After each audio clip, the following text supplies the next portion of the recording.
people say, oh, it's selfish to not have children, how can it be selfish to not bring a life into the world that doesn't exist on any level?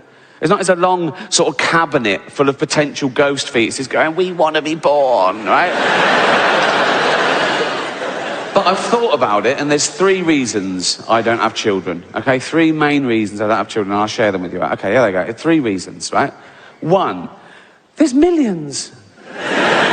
The world's overpopulated. No one's sitting around going, oh, Rick's not having kids, we're going to run out. 2, kids are scroungers, aren't they? I mean, from day 1, it's all me, isn't it? Feed me, clothe me, pay for my chemotherapy.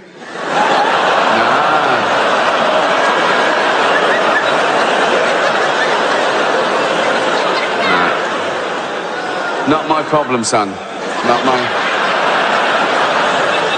Luck of the draw, boy. Luck of the draw. It costs the average household in the West $200,000 to bring up a child, right? And you don't see that back. They don't want to pay you back. They're not grateful. They don't go, oh, thanks for having me every day. They go, I didn't want to be born, right? Even if they get a top job, right, which they won't, okay? You'll never see that money back, right? They just put you in a home, okay? And my kid, he'd be born into ridiculous wealth, wouldn't he? So, he'd be a little cunt.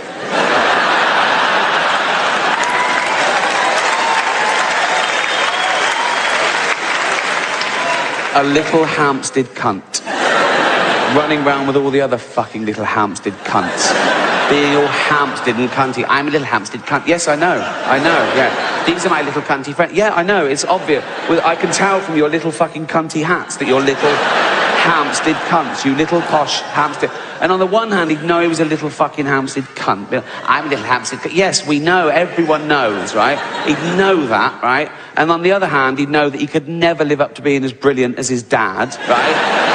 I'd say, you know, I worked my way up from nothing and I gave it to you and you're just a little useless Hampstead cunt. You'd go, yeah, and that would probably prey on his little mind a bit, wouldn't it? Like 11, 12, he'd sort of be a naughty boy, run with the wrong crowd, try and get out from under my shadow, right? And then he'd turn to drugs, and about 13, he'd come home and he'd overdose on my Afghan rug. 20 grand, that was, right?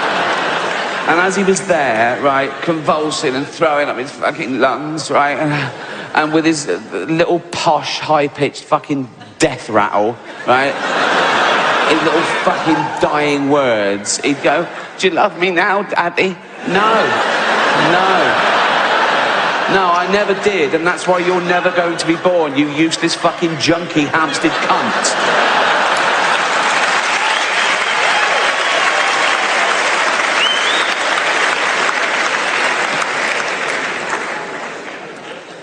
And 3, I'd worry sick about him. No, I would. I've only got a cat at the moment and I worry sick about her. I check the door 3 times when I go out so, you know, she doesn't escape. I put food and water in every room in case the door's shut and she's peckish for 20 minutes. Right? A human baby, oh my God, the responsibility of a human life. I'd watch it sleep. You know, we've said how weak and vulnerable they are. It's like, oh my God, you perfect little thing. You, oh, flesh of my flesh. Go to sleep in your expensive cot. Oh, night, night, sleep tight. Don't let the bed bugs. Oh, dead.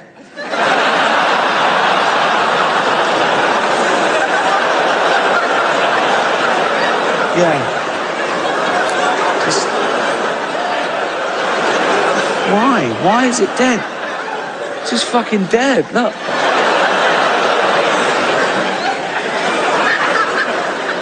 Fuck's sake.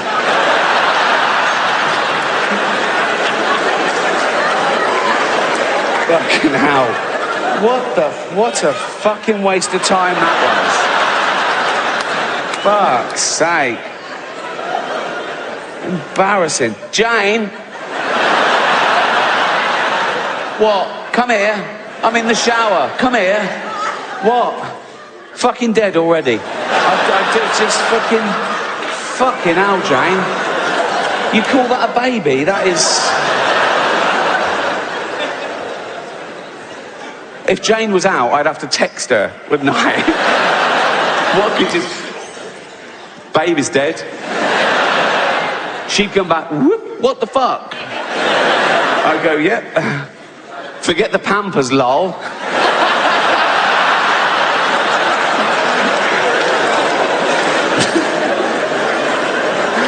No, but even if it made it through the terrifying cot years, right? And then it was a toddler running around head height to my antique tables with their sharp edges. I'd have to pad them so it didn't run into it and fucking cave its head in and die. And then the social services come round. They say, is this your child, Miss Gervais? And I go, yeah. And they go, what happened here then? I go, it's a fucking idiot. I did think of adopting for a while, a little third world child, because that would tick all 3 boxes, wouldn't it? You know? You think of it like, 1, right? I wouldn't be adding to the population problem. I'd be alleviating an existing problem. A young kid born through no fault of his own into abject poverty. He would have died without me. I can literally save his life and give him a great upbringing, right? 2, he would be grateful, wouldn't he? He'd want to pay me back, wouldn't he? Particularly if I let him know that all the other kids in the village, they weren't so lucky. They didn't make it out. Right? I'd tell him that early on, so he really bucked his ideas up, right? I'd go, Tundi, come here. Come here. Yeah. Go and pop a shirt on. You're not in Africa now, mate. Yeah. That's better. Yeah. Tundi, yeah. Water straight out of a tap, and yes. Yeah. No, it's not free. It's Hampstead. There's a little, but. Yeah, of course it's safe. Safe, fresh drinking water. Have as much as you want. Have a bucket full. Straight out of that fresh drinking water. There you go. Go and clean the car. Go on.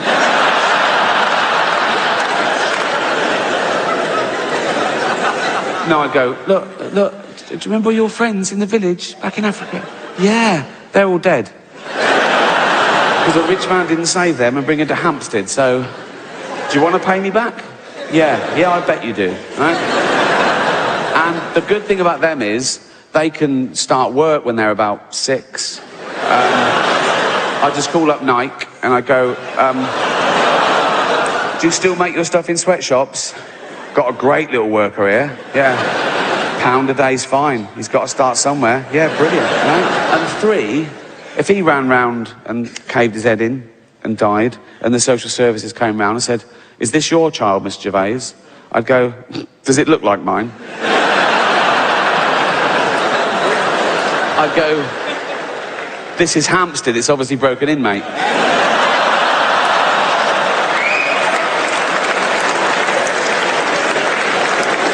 That's why I don't have kids.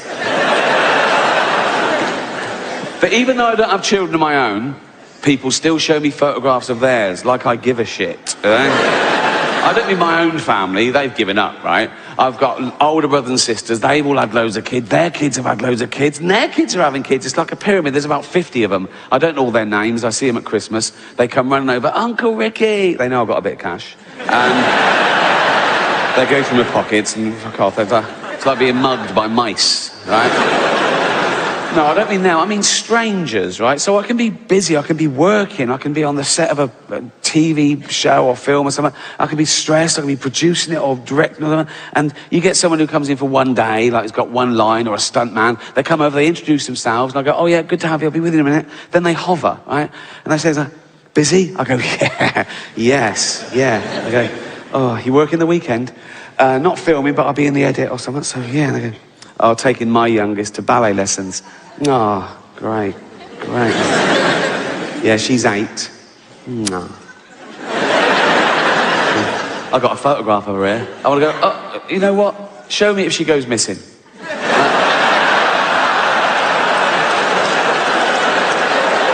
I'll keep an eye open in the woods. You know what I mean?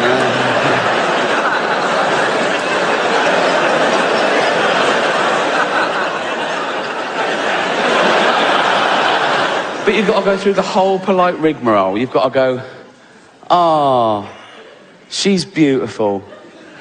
Yeah.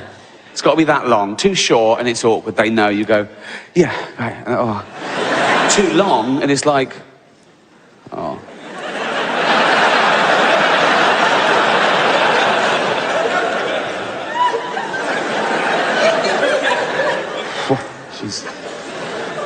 She's fucking beautiful. It's a minefield, isn't it?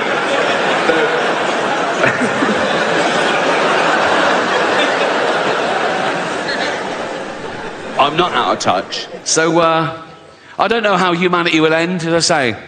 There's a long list, everything from, I can't believe nuclear wars back on the table, after all we've learned. But I think maybe the rise of the pandemic where parasites and microbes and bacteria and our antibiotics fail, or maybe those things that happen, but we're sort of evolved through it. Like, we'll find out there's pockets of sort of mutant people around the world that are slightly resistant to radiation and slightly resistant to microbes, and we'll sort of start again, because we don't really understand the mechanism of human evolution since civilization, because it's never been based on, you know, survival of the fittest, where fittest meant just the biggest, strongest male gets to pass on his genetic material. There's other paradigms, right? Nature is brutal. Sometimes it is the biggest, strongest male that gets the female, and even then, she has a litter. If there's a runt, she goes, fuck it, kill that, eat it, share it out amongst the rest of us. Now, we don't do that in human society. We go the other way. We spend more time and care and attention on the weak and the vulnerable to give them a chance. Like, if you're a father and you've got 2 kids, you've got little Timmy, who's 6, right? You've got Jack, who's 8, and you go to little Timmy, you go, Timmy, what do you want for Christmas? And he goes, motorised wheelchair. Ah, I promised Jane I wouldn't do the voice, and I fucking forgot. It's too late now, isn't it? What do you want for Christmas, Timmy? Motorised wheelchair. Right, well, they start at £2,000, so fucking hell. What do you want, Jack? Just a tennis racket, please, Dad. Oh, good lad. How is your tennis? Best in the school. Oh, you... Also a ramp. Fuck me. What, so now we're doing fucking building work at Christmas, are we? Fuck me. Oh, sorry, Jack, can't afford your tennis racket. We've got to spend all the money on a ramp and a motorised wheelchair for this money-grabbing little fucking... Why do you need a motorised one? No arms. That's fair enough. That is fair enough. I can tell some of you feel a bit uncomfortable laughing at little Timmy, who's a little 6-year-old lad. He's got a funny little voice because his whole chest is all fucked. Got no arms, no legs, just like stumps, right? But let me tell you something about Timmy to make you feel better about yourselves. He's a fucking racist. Yes. Horrible little shit, he is. You little fucking bigot. You disgusting little fucking racist, you racist scum, you filthy little fucking, you fascist, you fucking, you disgust me.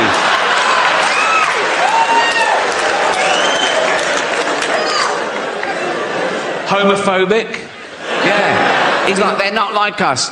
Nothing's like you disgusting little fucking, you prejudiced little piece of, you ball of hate, you disgusting little fucking racist homophobe. I wish we'd had a scan. You absolute,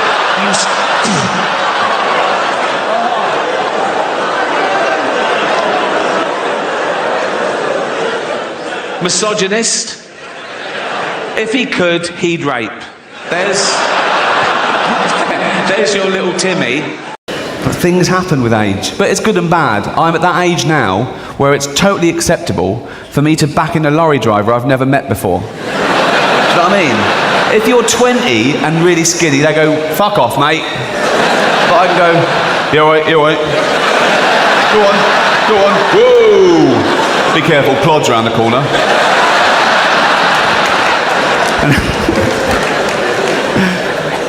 Do you do that? Do you sort of be a bit more working class, a bit tougher with, like, people in boiler suits? All right, mate, yeah. Not too bad, yeah. Do you want a cup of fucking tea? Right. Anyway, I wet myself. Good. After I came back, I told my friend about the wee incident, and my friend went, oh, you should have gone commando. What? That would have been less embarrassing, wouldn't it?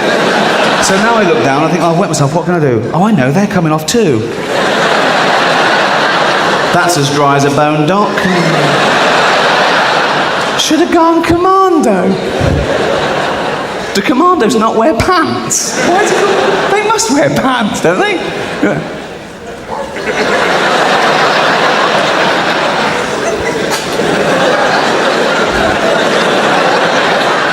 Why aren't you wearing pants?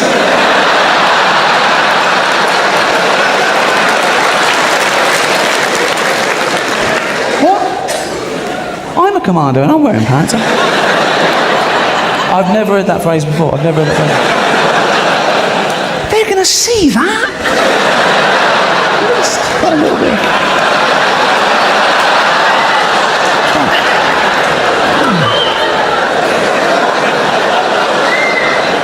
Should have gone commando. But I am a little bit overweight myself, and I never worried about it before I was famous. And I'm not vainer now. It's that you read about yourself, and the papers need an adjective. They can't just say, Ricky Gervais, comedian. They say things like, Ricky Gervais, tubby comedian. Why say that? Why? Don't give them clues. Let them make their own minds up. One said, rotund comic. Rotund? That's like a giant wombat. I'm not rotund. I've been referred to as a chubby funster. That's a gay porn star, isn't it? It's me, the chubby funster. I was jogging once with my iPod. Yeah, looking good. Paparazzi got me. Full page in the Sun the next day with the headline, iPodge you. Cheeky bastards. Dawn French has had a go at my weight. What? Oh yeah. Oh yeah. French and Saunders Christmas special last year. I love French and Saunders. I think they're great. I've liked them for a long time. I think they're really good performers. And I was watching this at home. Sketch comes on. Bubbly Dawn knocking on the door of a house. Inside is Jennifer going, "Who is it, please? Yes, who is it, please? It's me. Who's me? Me, the little fat one with the big ego." She opens the door. "Oh, I thought you meant Ricky Gervais."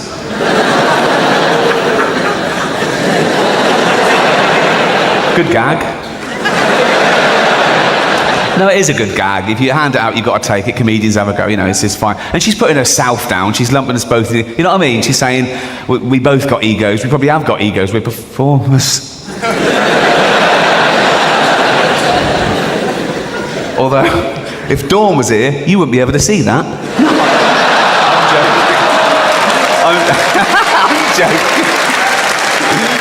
I'm joking. I'm joking. You'd be able to see some of it, wouldn't you? But it would spell Roy. Oh dear. She started it. No, she's putting us both down. She's going, we both got egos and we're both fat, and we are both fat. Different categories though, isn't there? There's different weight classes. Do you know what I mean? It doesn't tell the whole story. On a scale of too thin, average, bit fat, me, Dawn. She started it. It's not a disease. Therefore, it's not a worthy cause. Talking of which, I saw someone collecting the other day for ME. Not MS, not the crippling wasting disease. Oh no, ME. That's the one where I don't feel like going to work today. Ding, ding, ding, ding. Oh. ME. I apologise to anyone who suffers from ME. You're not going to have a go, are you? No, I do apologise because I've since learnt that it is a real disease. I thought it was psychosomatic, but it's physiological, and it's a very misunderstood disease as well, so it's easy to ridicule it. I suppose it's because the symptoms aren't apparent. It's not like losing a limb. They go, we're tired, and we go, well, how do we know that? And it sounds like a mollycoddling society that accepts this new disease that wasn't around 100 years ago. You know, you don't see it in third world countries. You'd never hear a starving African complaining about having ME. Do you know what I mean? Sucky. Walked really well.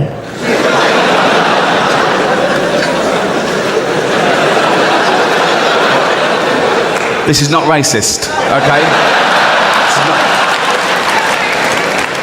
I don't want to have my perfume contract taken away like Jade Goody. It got madder and madder, didn't it, that Celebrity Big Brother? I mean, it started off well. Opening night, H from Steps comes out as gay, and we're all meant to go, "You're joking." And his name's Ian Watkins. I was like, where's the H? All these years, that must have just stood for homosexual. He was trying to give us clues, wasn't he? He was trying to come out. Or, what's your name? Or just call me H.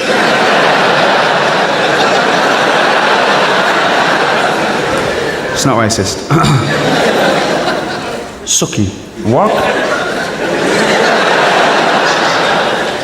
Delicate stuff, this.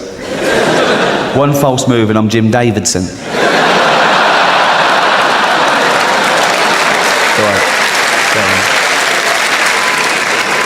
Relax, I know what I'm doing. It's the accent, isn't it? And I'm not very good at accents either. I'm trying to do Nelson Mandela. So I'll give it a bit of dignity. He's sort of high, isn't he? He says things like, Winnie, what are you burying in the garden?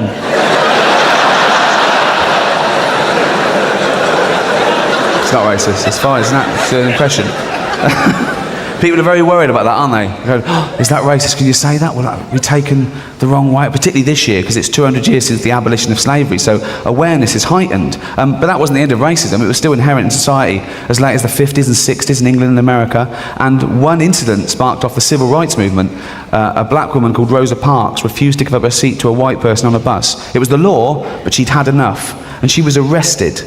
But then that law was changed. But she didn't stop there. She started sitting in those seats meant for disabled people.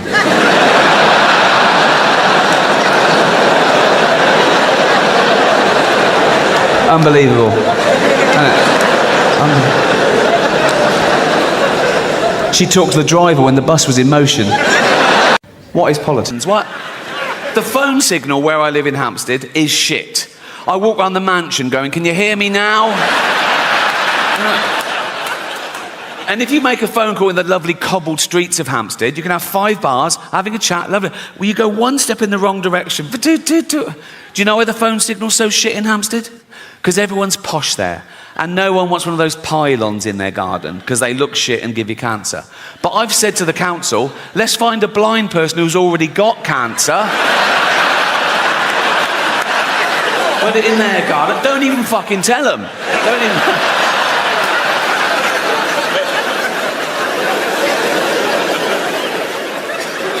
But never mind inanimate objects, people annoy me the most. Oh, I say this once a day as well. I go, there's always someone who fucking ruins it. Do you know? Like, we were on a flight to San Francisco a while ago, me and Jane. Right? We took off, right? First class, seatbelt signs, ding, drinks are served, lovely. Then this woman, about 2 rows back, she gets out her laptop, she starts banging out something really important. She's wearing fucking bangles. They're like smashing a it's driving me... It sounded like fucking Morris dancing, right? It was driving me... But I know it's not illegal, you know, I can't go over bangle police, so I just have to suffer in silence and hope we crash. That is how I get over things now. If someone's really annoying me, I just sort of stare at them and I just imagine us both dead one day. And it's sort of... You know, like here I was thinking, oh, imagine the pilot going, oh, we're going to... The plane was going down, right, we're going to die. And I look over it and she's going, ah, and I go, and then the plane just smashes into a mountain and we're all fucking burnt. But I live 1 second long enough just to look over and see her totally fucked. Whatever gets you through, you know?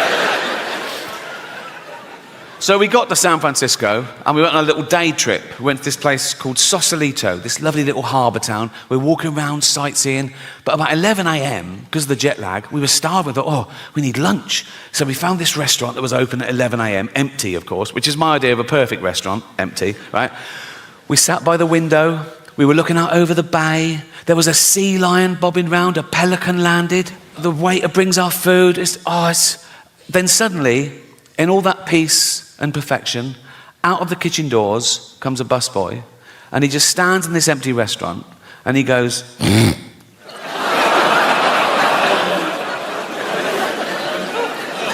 I looked at him, I looked at Jane.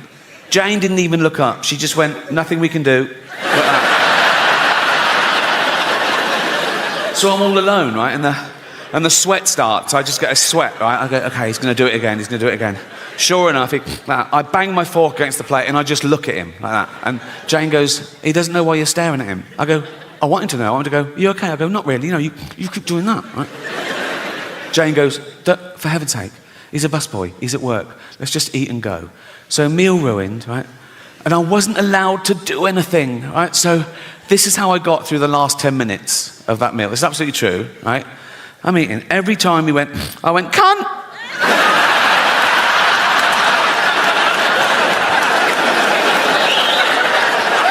That is what you get. That is what you get. Things which just isn't true. And even if it was, the good thing about free speech is people can say awful things back. It's a really good system, right? And you can't say anything under the laws of free speech. That's a total misconception. There are loads of caveats to free speech, all of which I agree with, actually. You can't incite violence. Good rule. You can't slander people. Good rule. You can't libel people, you know? Fascinating fact about libel law. You can't libel the dead. So I could stand here and say, Gandhi used to take it up the arse. If I wanted. Which I do.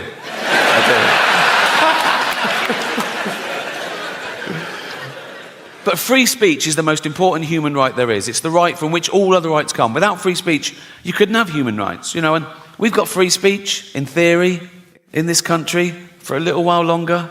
We can criticise the government, we can criticise the police, but we should give props to a country that allows us to do that, because we're the envy of some countries. In some countries, you criticise the police, you get beaten up, or worse. You criticise the government, you can be thrown in jail for life, you know. So they flee their oppression, quite rightly. You know, so would you. They flee their oppression, and they come here, they go, we want to come to England. We go, why? They go, free speech. We go, come on in, welcome. What are you going to do now? We're going to go on a march. What are you going to say? How shit England is. Cheers. Thank you.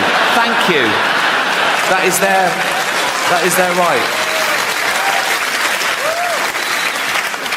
But I'm too old now not to say what I want, you know. I want to say and do what I want all the time. I want to do my favourite thing all the time. I don't even like doing my second favourite thing if I think I could be doing my favourite thing. Do you know what I mean? Like my favourite thing is play tennis. I play every Friday. I keep Fridays free. I look forward to it. I play tennis. It sets me up for the week. So if ever on a Friday I have to do my second favourite thing, like 3 weeks ago, attend a neighbour's kid's funeral, I'm like... This is boring. My most honest and confessional show so far. So I want to talk about something I haven't talked about before, and that's to give you a glimpse behind the curtain of the Golden Globes. Right? And thank you. I last hosted the Golden Globes in 2020. It was the 5th time over a 10-year period, and I liked them more and more, and the last one was my favourite, because the world changed in that 10 years. You know, like the first time I hosted them in like 2010, the press of America, they hated me. Right? Who was this annoying Brit insulting the most important people on the planet? By the last time I hosted, they were like, yeah, go on, fuck them. Fuck them. Right? Because... ordinary people had got sick and tired of being lectured by these multi-millionaire, nothing wrong with that, these liberal elite entertainers telling them how to vote and how to recycle, when everyone knew they were getting free jet rides to Pedo Island. So it really hit the zeitgeist. But it was always the same deal. Whenever they said, do you want to host? I said, yeah, I'll host. I said, but I'm going to write all my own jokes, which is unheard of apparently. I said, I'm going to write all my own jokes, and I'm not going to rehearse, so you can't hear the jokes beforehand, you can't cancel any. And they let me do that. I did have to show a lawyer the jokes about an hour before to make sure I hadn't broken any laws, and I never had, because I know the law. Sometimes the lawyer would go, are you sure you want to say that? Right? And I go, is it legal? They go, yep, technically. I go, let's do it. Right? I've never had a joke stopped by the Golden Globes. That says something about them, to be fair, right? So, anyway, thank you. This last time, they said, oh, you've got to see the lawyer the day before now. I went, okay, great. So I was driven to the Beverly Hills Centre, and they're all setting up, right? And the photos of the A-listers are all in their chairs. I go, oh, there's Brad, there's... In society these days, actually a paedophile is the worst. Goes paedophile, then racist. A racist paedophile is the worst. If I met a racist paedophile, I'd go, Fuck the little black ones too, you bigot. You know?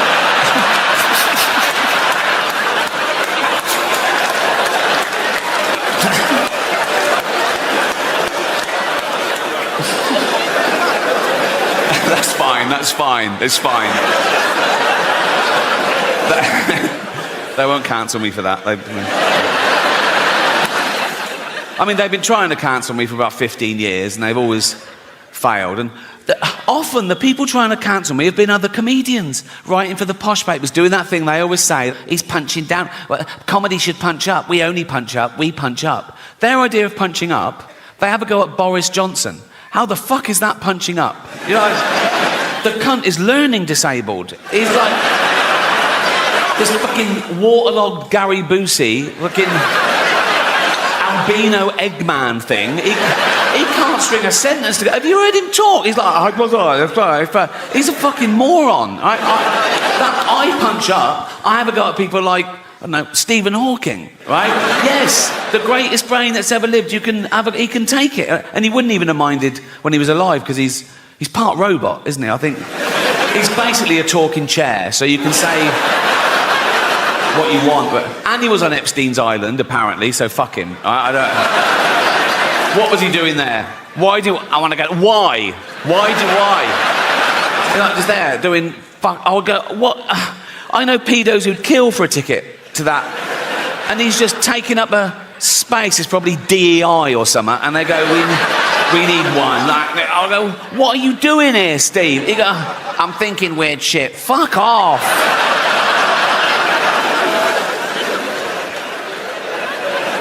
That is probably a hate crime. That is. It's a big buzzword at the moment, isn't it? Hate crime. Whatever happens, someone always goes, oh, was it a hate crime? Why? Makes it so much worse. Does it? Why? If I was just walking home tonight and someone randomly jumped me, beat me up, mugged me, stabbed me, threw acid in my face, I wake up in intensive care, beep, beep, beep. I open my eyes through the bandages. There's a policeman. He goes, Miss Gervais? I go, yeah. He goes, we just want to let you know it wasn't a hate crime. I go, oh, thank God for that. It's pretty hateful, isn't it? But no, a hate crime is something that's based on your race, disability, sexuality. So a guy with a gun, he wants to kill someone at random. He sees a crowd. He goes, eeny, meeny, miny, mo, bang, kills someone dead.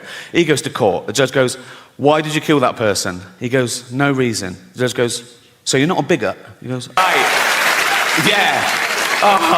Oh, why do you like London so much, Rick? Because you get a round of applause for not shitting yourself. Right. But that's the next phase now. I reckon it's the next 10 years that I will. But as of now, my arsehole has never let me down. Very underrated, the human arsehole. Everyone goes, oh, the human brain, the greatest computer known to man. Oh, the human liver can regenerate itself. Your arsehole is working 24/7. Even when you're asleep, it's like that. You're not coming out. You're not coming out. You're not coming out. Nope. You're not coming up, and you're not coming in.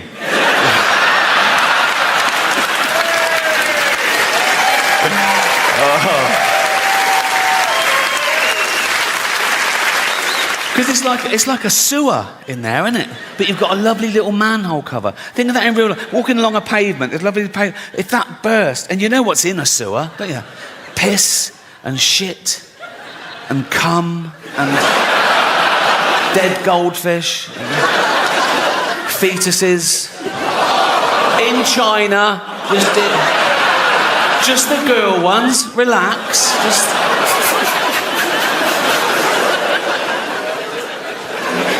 I'm at that age now as well because I'm in entertainment. People say, "Oh, you can have a facelift." I go, "No." Have you seen facelifts? They're still just that. Like that. You know what I mean? You go to the doctor, and the doctor goes, "Do you want to look old or Chinese?" You know, it's like. Nothing wrong with looking Chinese if you're Chinese. If you're not Chinese, it's a bit weird. It's offensive. Why is that allowed? You're not allowed to black up. Why can you do that? Maybe there are terms and conditions to make sure you're never that racist. Like the doctor goes, right, we've done the eyes, but never leave the house in a little lampshade because...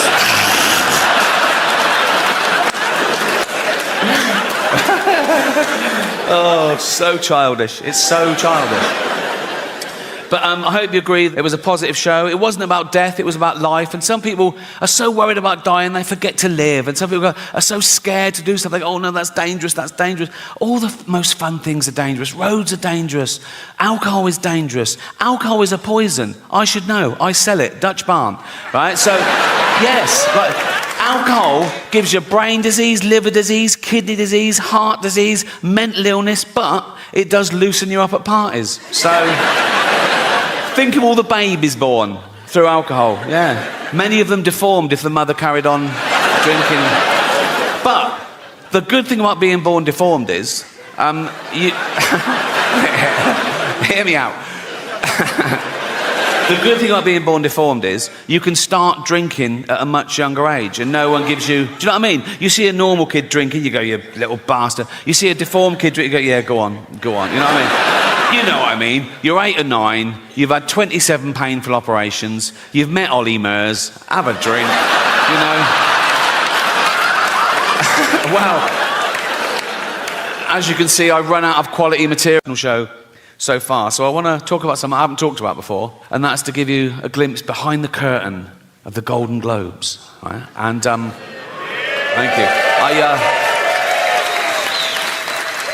I last hosted the Golden Globes in 2020. It was the 5th time over a 10-year period, and I liked them more and more, and the last one was my favourite, because the world changed in that 10 years. You know, like the first time I hosted them in like 2010, the press of America, they hated me. Right? Who was this annoying Brit insulting the most important people on the planet? By the last time I hosted, they were like, yeah, go on, fuck them. Fuck them, right? Because... ordinary people had got sick and tired of being lectured by these multi-millionaire, nothing wrong with that, these liberal elite entertainers telling them how to vote and how to recycle, when everyone knew they were getting free jet rides to Pedo Island. So it really hit the zeitgeist. But it was always the same deal. Whenever they said, do you want to host? I said, yeah, I'll host. I said, but I'm going to write all my own jokes, which was unheard of apparently. I said, I'm going to write all my own jokes and I'm not going to rehearse, so you can't hear the jokes beforehand, you can't cancel any. And they let me do that. I did have to show a lawyer the jokes about an hour before to make sure I hadn't broken any laws, and I never had, because I know the law. Sometimes the lawyer would go, are you sure you want to say that? Right? And I go, is it legal? They go, yep, technically. I go, let's do it. Right? I've never had a joke stopped by the Golden Globes. That says something about them, to be fair, right? So, anyway, thank you. This last time, they said, oh, you've got to see the lawyer the day before now. I went, okay, great. So I was driven to the Beverly Hills Centre, and they're all setting up, right? And the photos of the A-listers are all in their chairs. I go, oh, there's Brad, there's Liz. And they went, good. I went, oh, great. I went, yeah. And then the head lawyer, he was about 60 years old, he had like white hair. He went, oh, yes, there was one thing. Now, I did this joke, I don't know if you remember. It went, the world got to see James Corden as a fat pussy. He was also in the movie Cats, but no one saw that. And it goes on, at one point I go, but Dame Judi Dench said it was the role she was born to play because she loves nothing better than plonking herself down on the carpet, lifting her back leg and licking her own minge. Right? So this lawyer went, he said, this is all true, by the way. He went, when you say James Corden is a fat pussy, that's just referring to his role in Cats, right? I went, yeah. Yeah, definitely. Nah. And he went, okay, great. I thought, this is easy. I went to go, call yourself a lawyer, right? And that was it. And I went, have a great show. And I left. And as I was leaving, I saw one of the other lawyers lean in and show this head lawyer his iPhone. And the head lawyer went, oh, yeah. He went, oh, sorry, Ricky, can you come back a minute? Right, so I'm there. I went, yeah. So he had the phone there. They'd looked up the word minge. I thought I'd gotten away with it, right? So it's now like I'm getting told off. And the head lawyer said, now it says here that the word minge is a derogatory term for female genitalia. I went, well, yeah, it's a slang word for vagina in England. You don't even use it here, do you? He went, no, we don't, but we go around the world, and with due diligence, now we know it's derogatory, we'll have to bleep that word live. I went, don't bleep the word, like, because people at home won't know what I've said. It'll ruin I said, it's literally the punchline. He said, if it's derogatory, I have to... I said, well, what word could I use that you wouldn't bleep? And he went, well, you could say vagina. I went, I'm not saying vagina, right? Nothing funny about it. It's so clinical. I was thinking, Judy Dench at home going, why is he talking about my actual vagina, right? I said, minge isn't like that. It's like, it's not so specific, because vagina's so, where's your vagina? There, right? Where's your minge? There. It's like,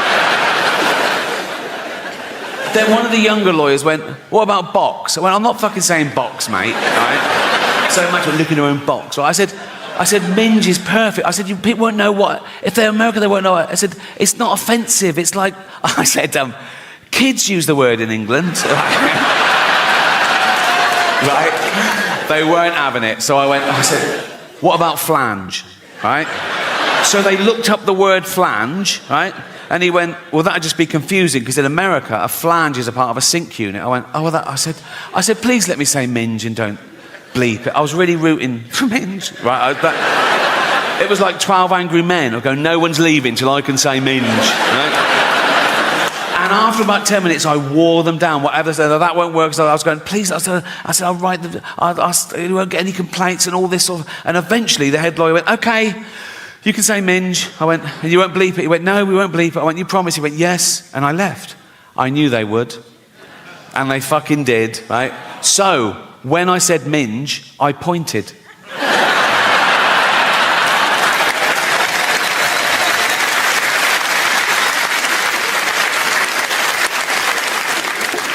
The most frequently asked question I get about the Golden Globes is always, was someone so angry about what you said about them? They came up to you afterwards, and I always go, oh God, no. I wouldn't even say if that had happened, because I don't like gossip, to be honest, right?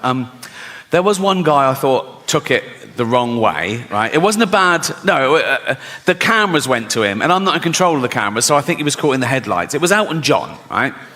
But it wasn't a bad joke. I was introducing Madonna, okay? And I later found out that him and Madonna were in this feud, and he hated being mentioned in the same sentence as it. But I didn't know at the time. I was confused, right? And it wasn't part of the monologue, but I'm there for like 3 hours, right? And now and again, the stage manager put a head round the door and go, do you want to introduce so-and-so? And I go, yeah, fine. And I come out and I either do it straight or I ad-lib. And this was little ad-lib because I saw Elton in the front row, right? So this was the joke. I came out and I said, our next presenter is the Queen of Pop. Not you, Elton. Sit down, right?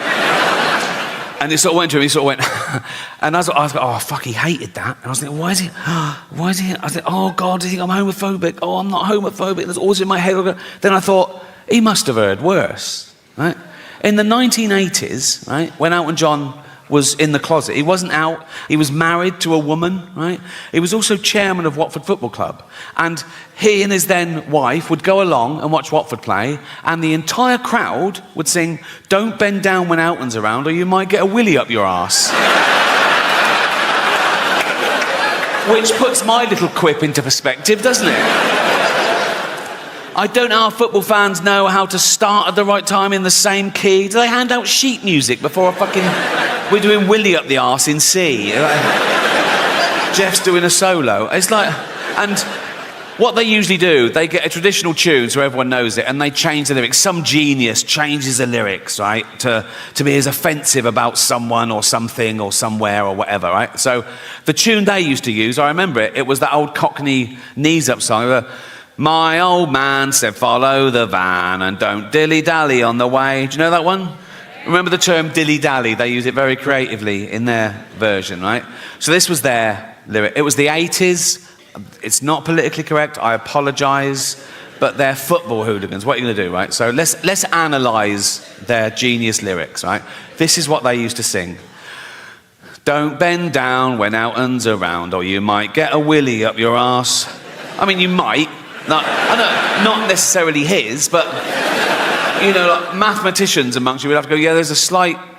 Like, if 1,000 people bent down when Elton was around, one of them might randomly... Someone might come off a bicycle and go, sorry, like that, and they go, oh, fuck, and the scientists will go, 1. Do you know what I mean? There's a slight... Also... When Elton's around, that's ambiguous. That could fit, like, you could have 2 gentlemen having anal sex in a hotel room, right? And then the next day they find out that Elton John was staying in the next room. They go, oh, I got a willy up the arse when Elton was around. You know? I'll give them that. Anyway. Don't bend down when Elton's around, or you might get a willy up your arse. He has the nerve to call us dear. We all know he's a fucking quill. Sorry, right? And he goes, he dallies and dillies. They've reversed it. Why? He dallies and dillies. He plays with people's willies. Again, I don't know what play with means in this context. It could be like, wow. It could be anything, couldn't it? Wow. I thought you were going to suck it. No. He dallies and dillies. He plays with people's willies. He's up every arse in town. I'd stop him there. I'd go, no, you know, that is provably false. He's not up every arse in town, is he? We can prove that. Right, take a small town. Take Watford. 120,000 people. He is not up 120,000 arses, is it? I mean, half of them are women, so 60,000 tops, right? And I don't think he's been up 60,000. And if he has, good luck to him, but that's not my point. This is my point, right? What did his then wife think of that? Because he's in the closet, right? You know, and she's just married Elton John the Box. She couldn't be, she's in love. She's so proud of him. Elton John, and he's chairman of Watford. She goes like, I'm married to Elton John the Pop Star. I'm married to Elton John the Pop Star. And then the entire crowd sing, don't bend down when Elton's around or you might get a willy up your arse. She must have gone, why are they singing that, Elton? And he goes, I don't fucking know, watch the game. You know what I mean? It must have been awkward. Well, that's nearly it for me, but I've just, I said earlier, I've never had a joke stopped by the Golden Globes, and that is absolutely true, but I've just remembered a joke that I stopped myself, because I bottled it a bit, and I think I was being overcautious. I want to share it with you, right? So, I got the chance to introduce Jason Momoa. Do you know who Jason Momoa is? Yeah, right? So I thought the meta joke would be to show my hypocrisy and my cowardice. Like, I'm okay to slag off actors, who's scared of actors, but when it comes to a big dude, right, I'm not so brave. So I was going to go, I've got nothing bad to say about our next presenter, because he's got a cock like a baby's arm, right? And I told my mate I was going to do that, and my mate went, do you think people think that's racist? I went, why is it racist? He went, well, because he's a person of colour, and I went, no, but it's nothing to do with that. It's to do with the fact that he's so big that he'd probably have a cock like a baby's arm, right? So I didn't do it, and I had a great follow-up as well. I'll tell you the whole thing. This is the whole thing. This is what I was going to do, right? Right. So I go out and go, I've got nothing bad to say about our next presenter, because he's got a cock like a baby's arm. Unlike Peter Dinklage, who's got an arm like a baby's cock.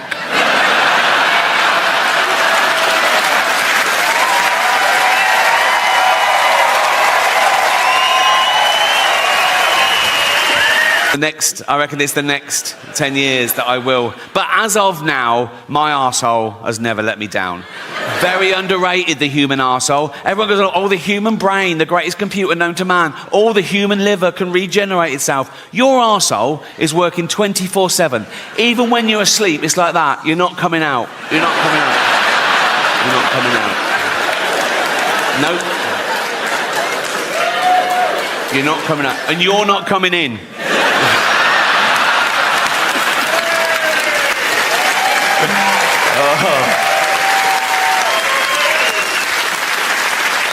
Because it's like a sewer in there, isn't it? But you've got a lovely little manhole cover. Think of that in real life. Walking along a pavement, it's lovely pavement. If that burst, and you know what's in a sewer, don't you?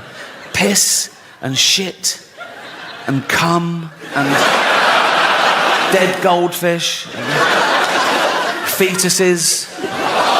In China, just the girl ones. Relax.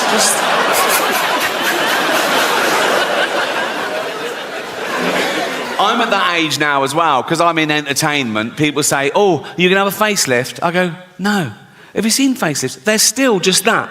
You know what I mean? You go to the doctor, and the doctor goes, do you want to look old or Chinese? You know, it's like, nothing wrong with looking Chinese if you're Chinese. If you're not Chinese, it's a bit weird. It's offensive. Why is that allowed? You're not allowed to black up. Why can you do that?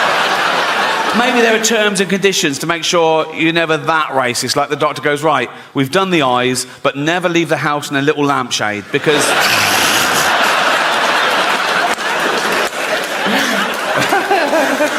Oh, so childish. It's so childish. But I hope you agree it was a positive show. It wasn't about death, it was about life. And some people are so worried about dying, they forget to live. And some people are so scared to do something. Oh no, that's dangerous, that's dangerous. All the most fun things are dangerous. Roads are dangerous. Alcohol is dangerous. Alcohol is a poison. I should know. I sell it, Dutch Barn. Right? So, yes, like, alcohol gives you brain disease, liver disease, kidney disease, heart disease, mental illness, but it does loosen you up at parties. So, think of all the babies born through alcohol, yeah. Many of them deformed if the mother carried on drinking. But the good thing about being born deformed is, you... Hear me out. The good thing about being born deformed is you can start drinking at a much younger age and no one gives you... Do you know what I mean? You see a normal kid drinking, you go, you little bastard. You see a deformed kid drinking, you go, yeah, go on. You know what I mean? You know what I mean. You're 8 or 9, you've had 27 painful operations, you've met Ollie Murs, have a drink, you know. Well... As you can see, I run out of quality material and asked them if that would be allowed, and they said, no, of course not, right? So when the article came out, the headline was, London Zoo refused Ricky's request to be fed to lions. Like I'm a fucking psychopath. My point is, you can't worry about what happens after you die. Don't live your life, let someone else worry about it. You're dead, you've done your bit, right? I know some people who really are stressed about what happens after they die, some religious people, and they believe in heaven and hell and all that. So now they're getting a bit, oh, have I been good enough? I mean, great, heaven's great, but hell, what if I go to hell? And I go, there's no hell. It's made up to frighten kids. Like, my favourite horror film of all time is still the original Exorcist, right? First time I saw it on VHS, right? I was blown away. I watched it again straight away. I loved it, right? And there's a bit in that that's meant to be the really poignant bit.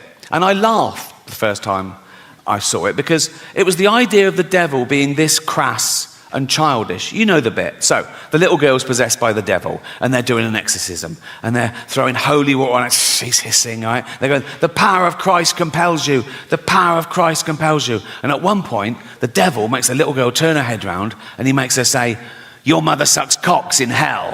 Right? And the bloke, she said, he's devastated.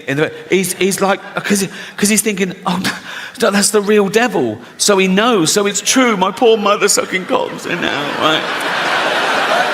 If scientists actually found the devil, I was wrong. There isn't it. They found the devil, they tested him, it was peer-reviewed, it won the Nobel Prize for fucking everything, because it'd be the greatest discovery of all time, right?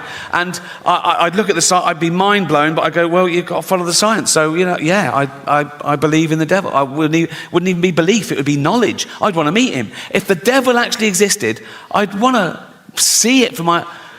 As long as I was safe, I don't know what makes you safe from the devil. But if he existed, we'd find out, wouldn't we? We'd, like, vampires live forever, but now we know a bit of garlic really fucks them up. So we discover something like if you put a devil in a cage with a sprig of parsley on top, he's weak or something. I want to talk about something I haven't talked about before, and that's to give you a glimpse behind the curtain of the Golden Globes. Right? And thank you.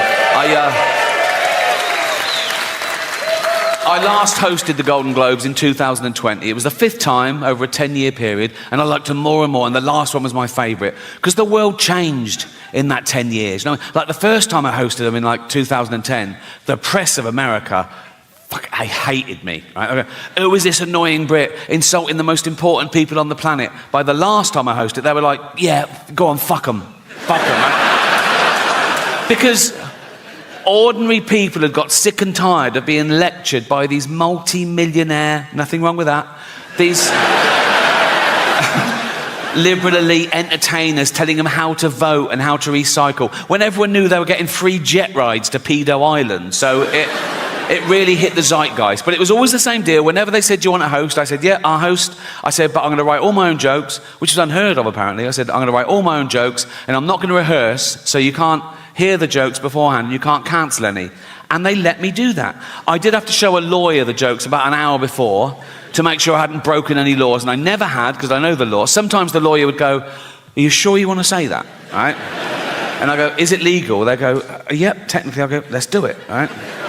I've never had a joke stopped by the Golden Globes. That says something about them, to be fair, right? So, Anyway, thank you.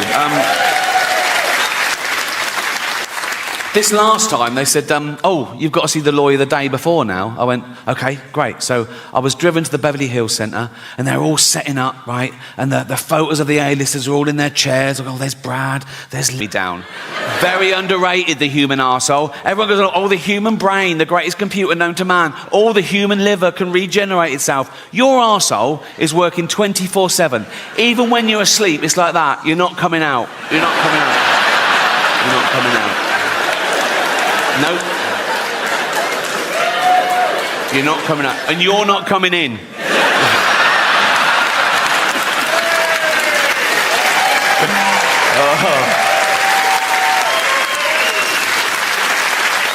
Because it's like a sewer in there, isn't it? But you've got a lovely little manhole cover. Think of that in real life. Walking along a pavement, it's lovely pavement. If that burst, and you know what's in a sewer, don't you? Piss and shit and cum and dead goldfish and fetuses. In China, just the girl ones. Relax.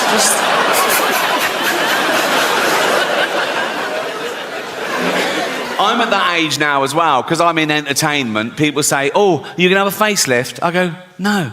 Have you seen facelifts? They're still just that. Like that, you know what I mean? You go to the doctor, and the doctor goes, do you want to look old or Chinese? You know, it's like, nothing wrong with looking Chinese if you're Chinese. If you're not Chinese, it's a bit weird. It's offensive. Why is that allowed? You're not allowed to black up. Why can you do that? Maybe there are terms and conditions to make sure you're never that racist. Like the doctor goes, right, we've done the eyes, but never leave the house in a little lampshade, because...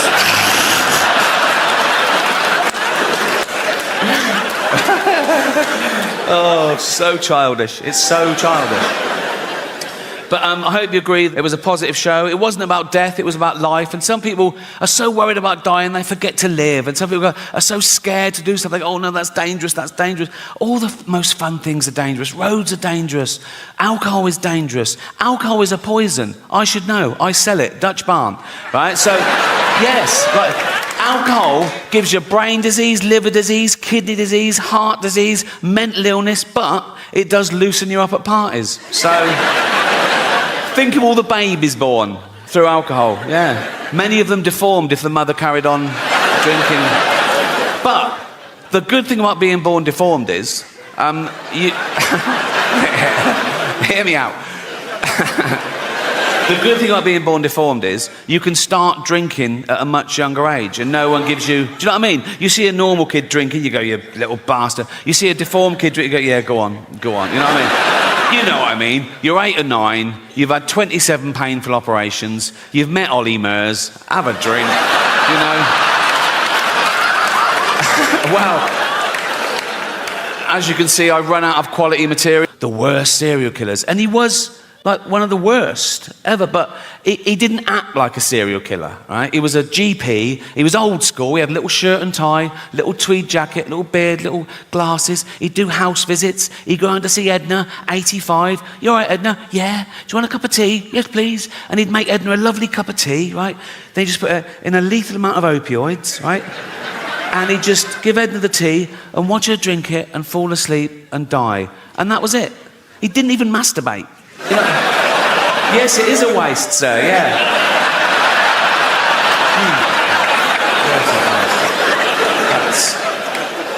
And they reckon he got the idea when he was a little lad, Harold Shipman, little Harold Shipman.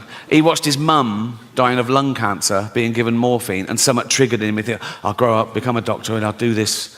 I don't know whether it means that he liked the way the morphine got his mum out of pain. So these were like mercy killings, like, you know, reliving the kindness, or the opposite. He was jealous of old people who lived longer than his mum should have, so he was punishing them. I don't know, doesn't matter. Actually, it does matter, because if you can really understand why someone does something like that, you might spot the signs in the future and stop a crime before it happens. You know, I always think that when there's a school shooting in America, right, it's usually some emo, right, who goes into a kindergarten, kills about 30 toddlers, turns the gun on himself, right? And all the eyewitnesses, they always say the same thing. They go, oh, he was a loner, he sat at the back, he was shy, he was bullied. Let's round those cunts up now. Do you know what I mean? It's like, go into a school, see who the bully's smashing up, right? Go, I'll take it from here, mate, thank you, right? And drag that little dweeb off to Borstal or jail or so. And go to the bully, go and find another one. You know what I mean? He's doing a great job, but we need more. But they're beating up future child killers. This New York, you see him on Instagram and YouTube. It's someone with an iPhone. He's got someone, right? He's knocking over this little convenience store. He's got a fucking hoodie and a knife, and he's nicking all the booze. He doesn't care he's being filmed. He's going to get away with it. He's going to get away with it. Then, from behind the counter, comes a little 70-year-old Korean man who batters him to death with a broom. I fucking love that. I can't wait to be a 70-year-old vigilante. Just walking around Hampstead with a walking stick. Oh, but it's a sword. I paint it white as well to look even more vulnerable, right? Wear dark glasses. I'd see a gang of youths. I'd go over to them and go, so, excuse me, guys, do you know where the Nike store is? I want to buy some Air Jordans with all this cash. And as they go for it, you little fucking cunts.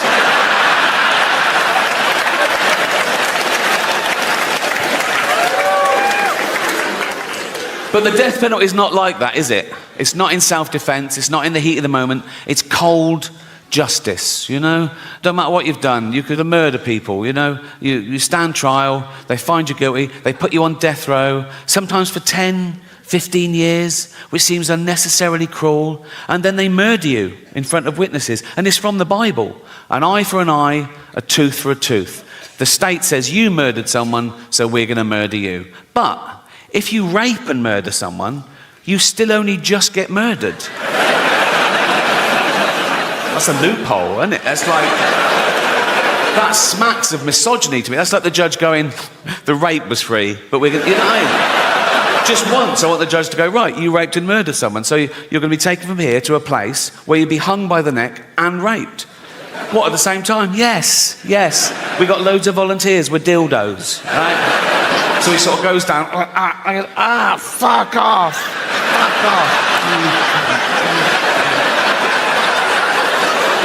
Okay, he's dead. Yeah, I know.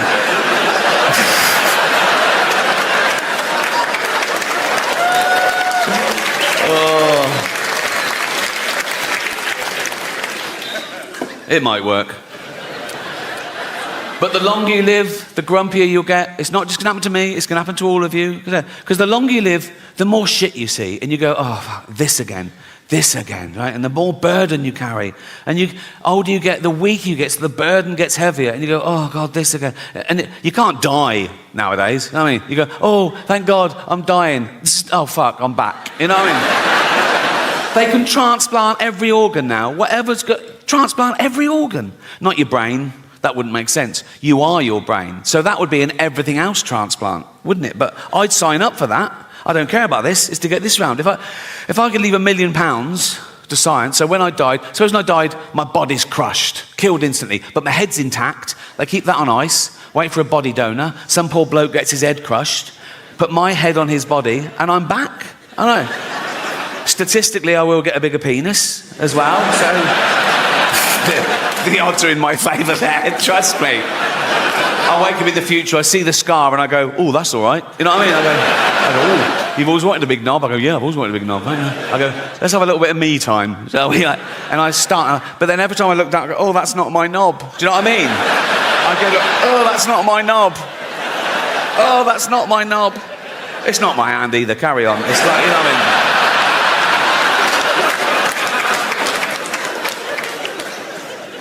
I was doing an interview a while ago.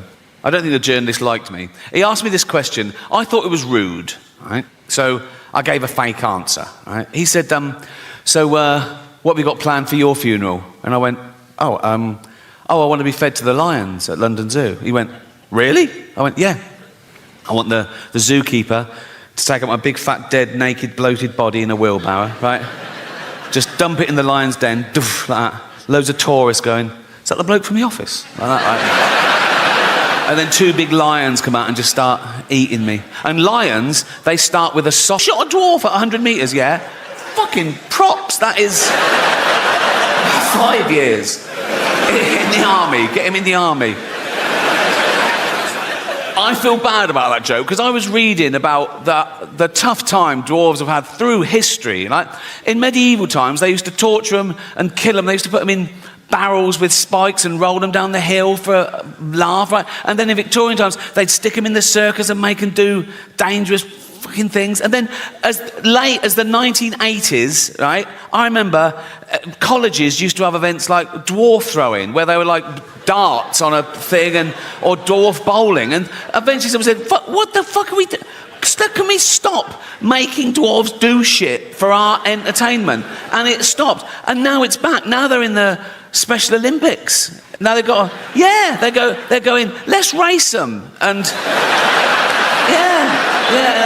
let's throw them in the water and see if they can swim. They can. So